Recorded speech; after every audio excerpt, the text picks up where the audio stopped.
नमस्कार विद्यार्थी मित्रांनो, मी खेडकर सर. आज आपल्याला भूमितीमधला अतिशय महत्वाचा टॉपिक म्हणजे हस्तांदोलन या संदर्भातला आज आपल्याला या संदर्भातलं जे प्रकरण आहे हस्तांदोलन, आपल्याला काही मित्रांनी कमेंट मध्ये सांगितलं होतं हस्तांदोलना संदर्भात थोडीशी अडचण आहे. ती अडचण आज आपण लगेच सॉल्व्ह करून टाकतोय. आणि लक्षामध्ये हस्तांदोलनामध्ये प्रत्येक एक्झामला आपल्याला एक क्वेश्चन विचारला जातो आणि तो विचारल्यानंतर अवघ्या फक्त 2 किंवा 3 सेकंदामध्ये हा व्हिडिओ आपल्याला जे उदाहरण आहे ते सॉल्व्ह करायचे. अवघ्या फक्त 2 ते 3 सेकंदामध्ये. अतिशय सोपं उदाहरण असतंय. हस्तांदोलन म्हणजे नेमकी काय? तर हे बघा, सगळ्यात महत्वाचं थोडक्यात तुम्हाला उदाहरण दिलंय की एका समितीमध्ये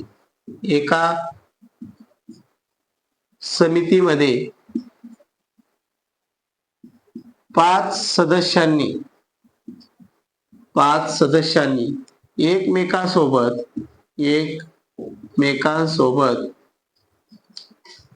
एकदा हस्तांदोलन केले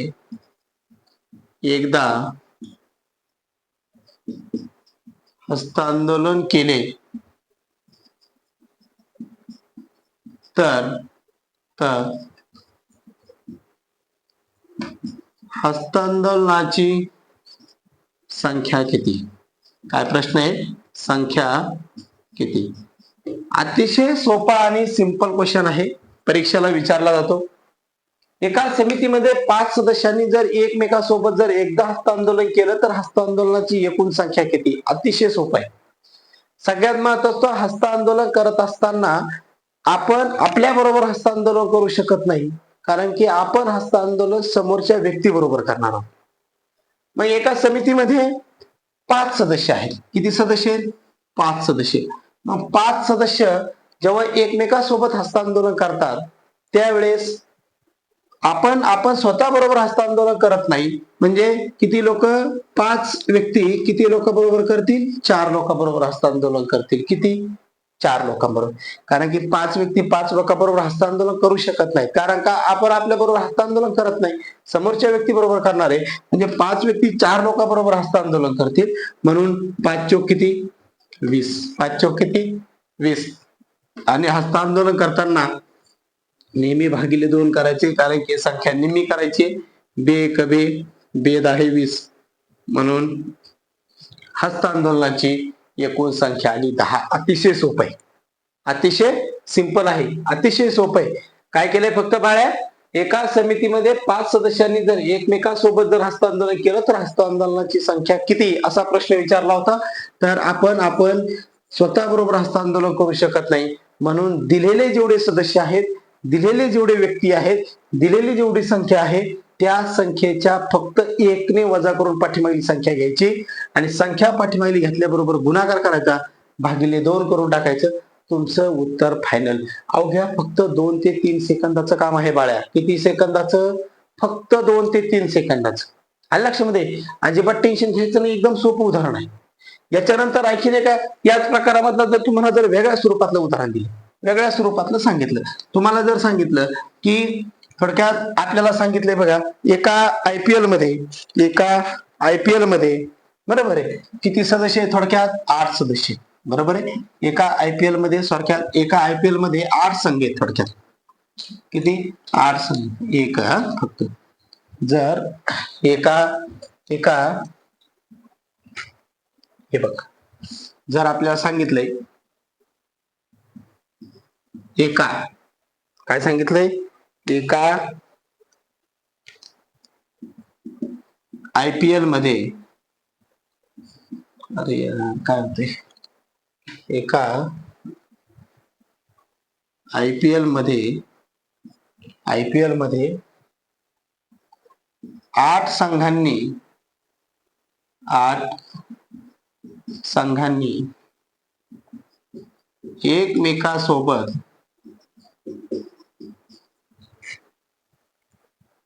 एक सामना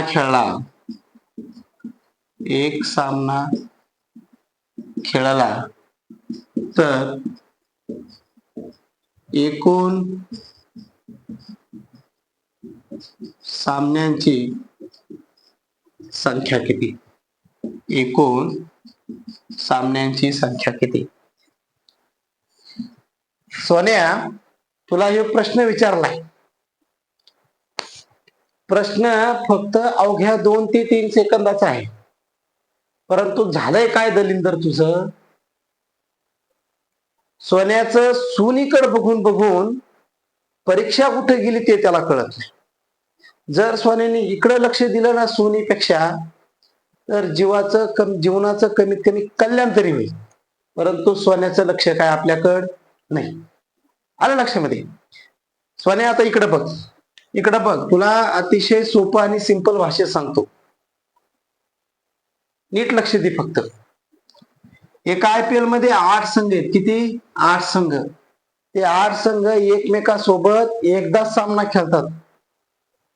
मग आता 8 संघ काय, जो संघ आहे तो संघ काय स्वतः बरोबर सामना खेळणार आहे का? नाही खेळणार, समोरच्या बरोबर खेळणार आहे.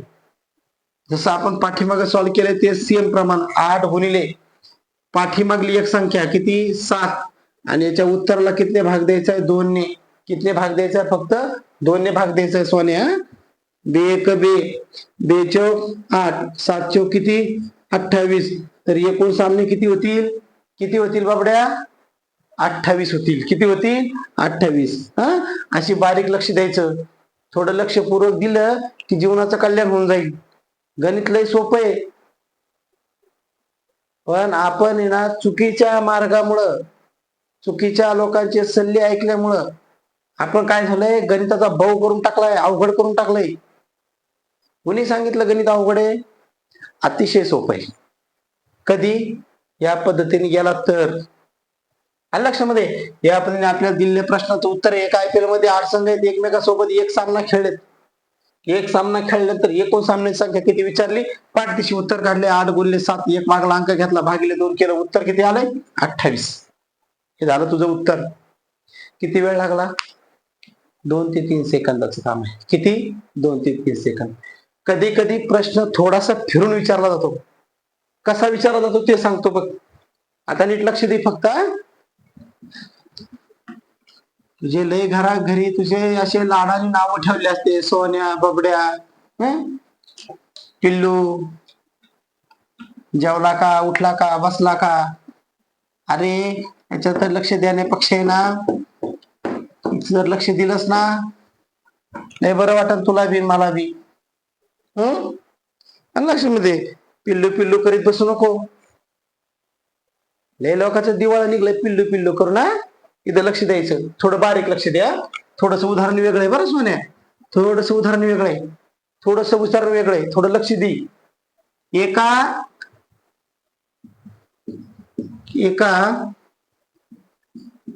थोडक्यात समितीमध्ये काही सदस्य आहेत. काय प्रश्न वापरलाय कळतंय का पिल्लू? तुला पिल्लू म्हणायचंय ना? हे बघ पिल्लू, एका समितीमध्ये काही सदस्यांनी एकमेकांसोबत एकदा हस्तांदोलन केले तेव्हा हस्तांदोलनाची संख्या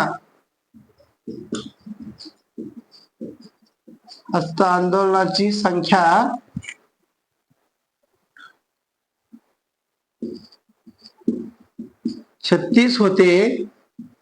तर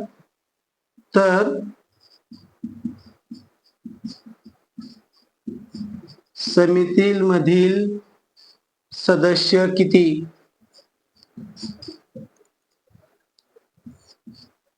एका समितीत काही सदस्यांनी, एक प्रश्न विचारलाय बरं का, तुला पिल्लू म्हणायचं ना? बघ पिल्लू, काही सदस्यांनी एकमेकांसोबत एकदा हस्तांदोलन केले तेव्हा हस्तांदोलनाची संख्या 36 होते. तर त्या समितीमध्ये सदस्य किती? असा प्रश्न विचारलाय. नीट लक्ष दे, नीट लक्ष दे इकडं. 36 काय करायचंय? 36 गुणिले 2 केलं.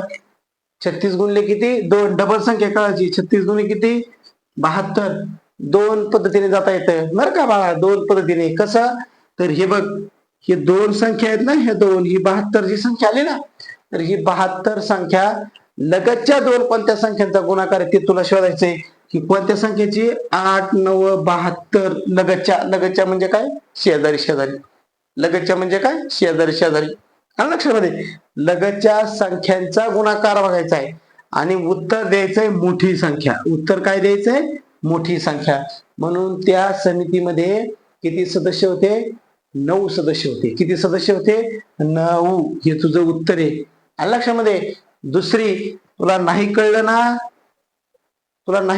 लगतच्या संख्येचा गुणाकार आहे की नाही कळलं तर आपल्याला या 72च्या जवळची वर्गमूळ संख्या शोधायची कोणती 72च्या जवळची वर्ग संख्या 72च्या जवळची म्हणजे एक तर मागची शोध नाहीतर पुढची शोध आलं लक्षामध्ये आता 72च्या पुढची जर बघितली तर 72च्या पुढची वर्गसंख्या किती आहे माहिती आहे तुला 81 किती 81 आणि हे 81चं काय काढायचं माहितीये वर्गमूळ काढायचं काय काढायचं वर्गमूळ 81 वर्गमूळ किती आहे पाळ्या किती 9 किती आहे 9 आणि त्यासाठी काय करायचं माहितीये त्यासाठी तुला कमीत कमी 15 पर्यंत वर्ग आणि वर्गमूळच्या संख्या पाठ करायच्या आलं लक्षामध्ये क्षेत्रात आलाय ना यायचं ना ह्या क्षेत्रामध्ये लढाई खेळायची ना तुला मग हे सगळं करायचंय ना तर शस्त्र धारदार पाहिजेत तुझ्याजवळ जे शस्त्र घेऊन येतोय ना समोरचा येतोय तुझ्याकडे काहीतरी एक धारदार शस्त्र घेऊन तो चालला इकून हातालीत काय फायदा नाही त्याचा 10 वर्ष हात हालावं लागतील लय अवघड आहे मग त्यासाठी आपले शस्त्र धारदार पाहिजेत म्हणजे काय पाहिजे शस्त्र धारदार म्हणजे तुझे बेसिक म्हणजे काय हे वर्गमूळ हे तुझं पाठ पाहिजे गुणाकार भागाकार बेरीज वजाबाकी तुला यायला पाहिजे आणि नसल येत तर ये माझ्याकडे मग अतिशय सिंपल आणि सोपी पद्धती त्याच्यानुसार तुझं उत्तर किती आलंय 9 जवळची वर्ग संख्या शोधली म्हणजे पुढची शोधायची मोठे उत्तर घ्यायचंय ना आपल्याला मग पुढची संख्या शोध पुढच्या संख्येचं वर्गमूळ आलंय 9 81चं वर्गमूळ किती आहे 9 म्हणून तुझं उत्तर 9 आहे समजलंय अतिशय सोपी सिंपल पद्धत आहे आणि लक्षामध्ये कधी कधी परीक्षेला थोडासा फिरून क्वेश्चन विचारला जातो याच्यापेक्षा थोडासा वेगळा नेमकी काय विचारलं जातं ते तुला सांगतो बघ तू फक्त काय कर लक्ष द्यायचं काम कर आणि कन्सेप्ट क्लिअर करून घ्यायचा कन्सेप्ट कळतो का कन्सेप्ट उदाहरण पाठ नसतीत करायचे बाळ्या काय करायचं असतोय कन्सेप्ट क्लिअर करायचा आणि लक्षामध्ये आपण कसा कधी कधी कन्सेप्ट क्लिअर करतो बघ सगळाच एखाद्याचा कायमचाच कन्सेप्ट क्लिअर करून टाकतो पोलीस झाल्याच्या नंतर स्वप्न बघण्यापेक्षा आहे ना पोलीस होण्याचे स्वप्न बघ बरेच जण तो काय आहे तुझं कसं आहे पोलीस झाल्याच्या नंतर तू काय काय करणार आहेस बाबा त्याचा अंदाजच लावणं कठीण आहे परंतु पोलीस होण्यासाठी काय करायचंय आधी ते शोध बर का नुसता बघतो काय आता बघ एक प्रश्न आणखीन एक विचारतील परीक्षेमध्ये काय विचारतील ते तुला सांगतो बघ आलं लक्षामध्ये चार व्यक्तींनी एकमेकांसोबत 3 वेळा हस्तांदोलन केले तर हस्तांदोलनांची संख्या किती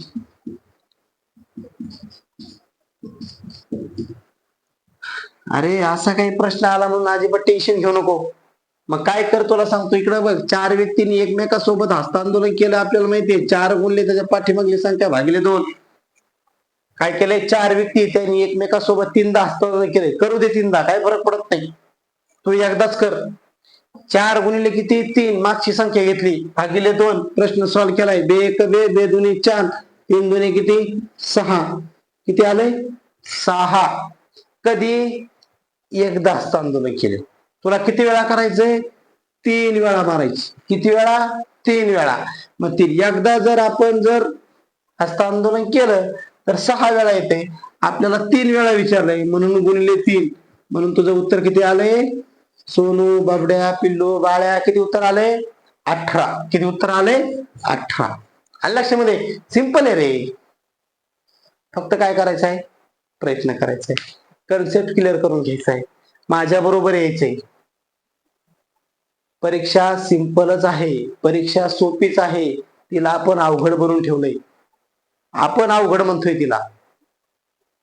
आलं लक्षामध्ये? त्याच्यामुळं आपल्याला या पद्धतीने जाऊन हा विषय, हा सब्जेक्ट, हा प्रश्न अतिशय सोप्या भाषेत सॉल्व्ह करून टाकायचा आहे.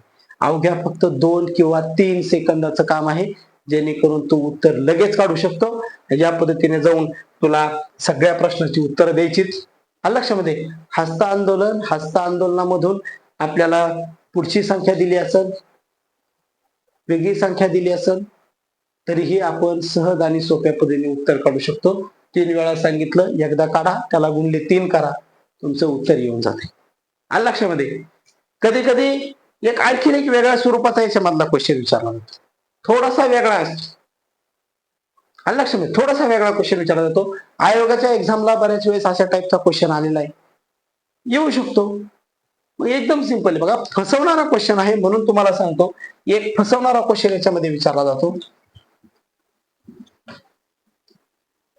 जर आपल्याला फसवणारा क्वेश्चन नेमकी कसा विचारला जातो, असं बऱ्याच जणांना बुद्धिमत्तेचा पार्ट आहे, फसवण्याची दाट शक्यता आहे, बुद्धिमत्तेचा पार्ट आहे, फसवण्याची दाट शक्यता आहे, आणि तिथं आपण फसवू नये ही आपल्याला याच्यामधून काय करायची, दखल घ्यायची.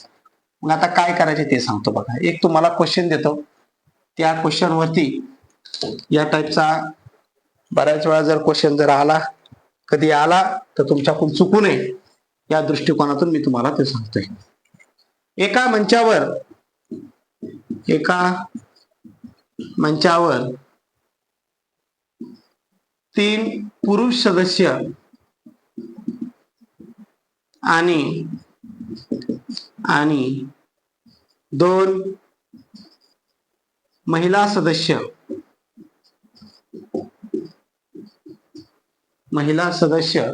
बसलेले आहेत.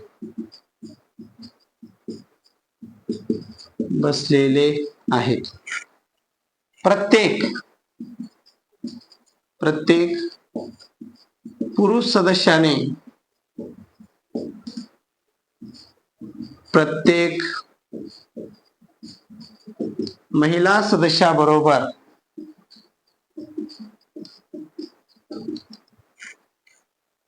एकदा हस्तांदोलन केले तर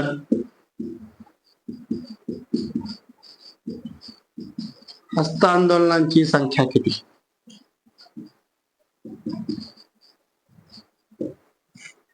बघ बाळा, तुला एक प्रश्न विचारला आहे, याच्यामध्ये सांगितलंय 3 पुरुष सदस्य आहेत, 2 स्त्रिया सदस्य आहेत, म्हणजे महिला सदस्य आहेत, आणि पुरुष सदस्य महिला सदस्य बरोबर फक्त एकदा हस्तांदोलन करते, तर हस्तांदोलनाची संख्या किती? आपण थोडस कन्फ्युज होतो, थोडासा विचार वेगळा करतो, आपली बुद्धी वेगळ्या स्वरूपाची चालते, जी नेहमीप्रमाणे चालते, जिकडे जायचे तिकडे जात नाही, जे करायची ती करत नाही, नको तीच करते. इथं पण तेच होत आहे. 3 पुरुष 2 महिला, आपण डायरेक्ट लगेच 5 गुणिले 4, एकूण किती झाले? 5 झाले. 5 गुणिले 4 भागिले 2, बे 2 4, 5 2 10, 10 उत्तर करून मोकळा झाला. हे उत्तर चुकीचं आहे बाळ्या, हे उत्तर काय आहे? चुकीचं आहे. मग नेमके काय करायचं? मग आता नीट लक्ष दे बाळ्या, इकडे बघ. जर 3 पुरुष आहेत, बघा मी इथे लिहितोय, एक समजण्यासाठी तुला सांगतोय. हे बघ, पुरुष 1 2 3, महिला बघा इथं खाली महिला लिहिल्यात नाही, किती इथं? 1 आणि 2, बरोबर आहे. आता बघ, 3 पुरुषांनी महिला बरोबर हस्तांदोलन केलंय, एकमेकासोबत केलंय का? नाही. पुरुषांनी पुरुषाबरोबर केलंय का? नाही. महिलांनी महिला बरोबर केलंय का? नाही. फक्त कुणी केलंय? पुरुषांनी महिला बरोबर केले. मग हस्तांदोलन बघ, ह्या 1ने ह्या 1 बरोबर केलं, एकदा झालं. ह्या 1ने ह्या 2 बरोबर केलं, दोनदा झालं, बरोबर आहे. झालं एकदा आणि 2. त्याच्यानंतर परत 2 नी 1 बरोबर केलं, 2 नी 2 बरोबर आहे, 3 ने पुन्हा 1 बरोबर केलं, 3 ने 2 बरोबर आहे. असं मोजायचंय आपल्याला. मग असं मोजायला आपल्याला नाही परवडेबल, नाही परवडणार आपल्याला ते मोजायला, चुकू शकतात. आणि लक्षामध्ये याला वेळ नाही आपल्याकडे, ही परीक्षा आहे. ही परीक्षा आहे, पाहिजे तेवढा वेळ नाही आपल्याकडे, वेळेची मर्यादा आहे आपल्याला. गणित असेल, बुद्धिमत्ता असेल, वेळेमध्ये सुटलं पाहिजे. वेळेच्या पुढे जाऊन काय फायदा नाही त्याचा, नाही सुटलेलं बरं. मग मग काय करायचं बघ बाळा, इकडे बघ. मग काय करायचं, एकदम सिंपल आहे. 1 2 3 व्यक्ती येतात, 3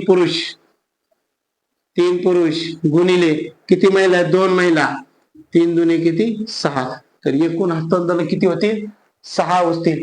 फक्त गुणाकार करायचा बाळा, काय करायचं, फक्त गुणाकार.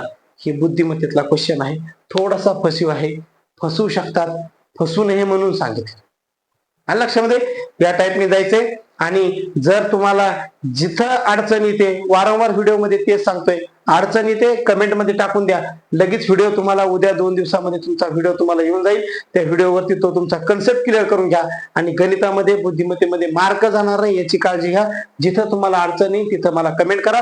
तुम्हाला प्रत्येक अडचणीला, प्रत्येक तुमच्या समस्याला मी उत्तर देण्याचा प्रयत्न करीन. आणि लक्षामध्ये, आणि जर तुम्हाला हे सगळं तुमच्या फायद्यासाठी, तुम्हाला भविष्यासाठी, जर तुम्हाला याच्यातून काही फायदा होणार असेल, 2 गुण मिळणार असतील, तर आपल्या चॅनलला सबस्क्राईब करायचे न विसरता. ओके, धन्यवाद.